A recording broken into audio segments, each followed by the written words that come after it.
Final match সাধারণত বলা হয় 50-50, তবে এই ম্যাচটাকে আসলে সেটা বলা যাচ্ছে না। ফরচুন বরিশাল সবাই বলছে ভাইবটাই এমন যে অনেকখানি এগিয়ে, ফেভারিটটা তারাই, এটাতে তো কোনো সন্দেহ নাই দুজনের কারো কাছে নিশ্চিতভাবে।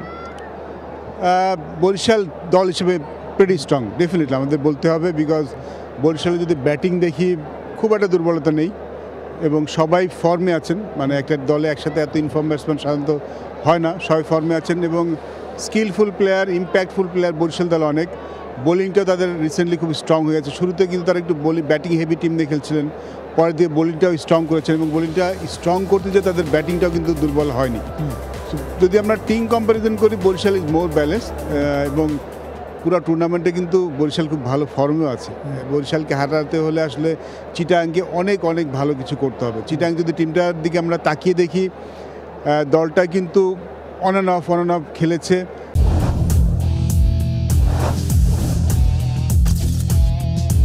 একটা বড় মাইনাস পয়েন্ট তাদেরকে, টিমটাতে অত বেশি অলরাউন্ডার নেই, মানে একজন প্রপার অলরাউন্ডার নেই। ওদের কিন্তু 5 জন বোলার টেল এন্ডে খেলতে হচ্ছে, যদিও গত ম্যাচে বোলাররা কাজ করে দিয়েছেন, বাট সেটা প্রতিদিন আপনি নিশ্চয়ই এক্সপেক্ট করবেন না তাদের কাছ থেকে।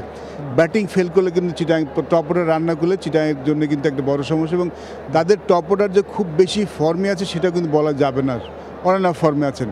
গ্রাহাম ক্লার্ক কিন্তু বেশ কিছু ম্যাচে রান করেননি। এই দলটার এই জায়গায় আসার পেছনে গ্রাহাম ক্লার্কের অবদান সবচেয়ে বেশি এবং তিনি লাস্ট 3-4 ম্যাচ ধরে রান করেননি। প্রবলি তিনি যদি আজকের ম্যাচটা বেছে নেন সেটা চিটাগাংয়ের জন্য খুব দরকার। আমার মনে হয় চিটাগাংকে বিশেষ কিছু করতে হবে আপনার, কারণ আজকের ম্যাচটা যেখানে দাঁড়িয়ে আছে, ক্রিকেট খেলা আমরা দেখেছি, গত ম্যাচে কিন্তু একটা অসাধারণ একটা খেলা দেখেছি আমরা।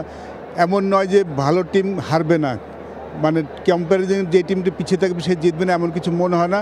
চিটাগাংও সারপ্রাইজ করতে পারে, বাট তাদেরকে অনেক সব বিভাগেই খুব ভালো কিছু করতে হবে আজকে।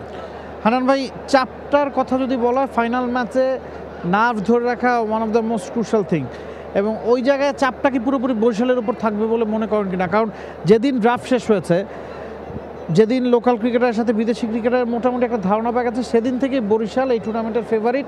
চ্যাম্পিয়ন ছাড়া অন্য কিছু হলে তাদের আসলে সেটাকে সফলতা বলা যাবে না। চিটাগং কিংস অত এক্সপেকটেশন নিয়ে কিন্তু আসেনি, তারা শুরু থেকেই কিছুটা বিপদে ছিল। সাকিব আল হাসানকে তারা পায়নি, অ্যাঞ্জেলো ম্যাথিউসকে পায়নি, মইলারিকে তারা পায়নি, এরপরও তারা ফাইনাল খেলছে। তো চাপের কথা যদি বলি, বরিশালের উপরে কি পুরো চাপ? বরিশালের উপর চাপটাকে আমি আবার ডিফারেন্টভাবে দেখি। আপনি এই ধরনের বিগ ম্যাচে এটাকে আমি চাপ বলবো তো অবশ্যই দুই দলের জন্যই সমান চাপ, ফাইনাল ম্যাচ। সেখান থেকে চাপটাকে হ্যান্ডেল করার কাজটা করার মতো যে অবস্থানে, সেখানে বরিশাল বেশ এগিয়ে।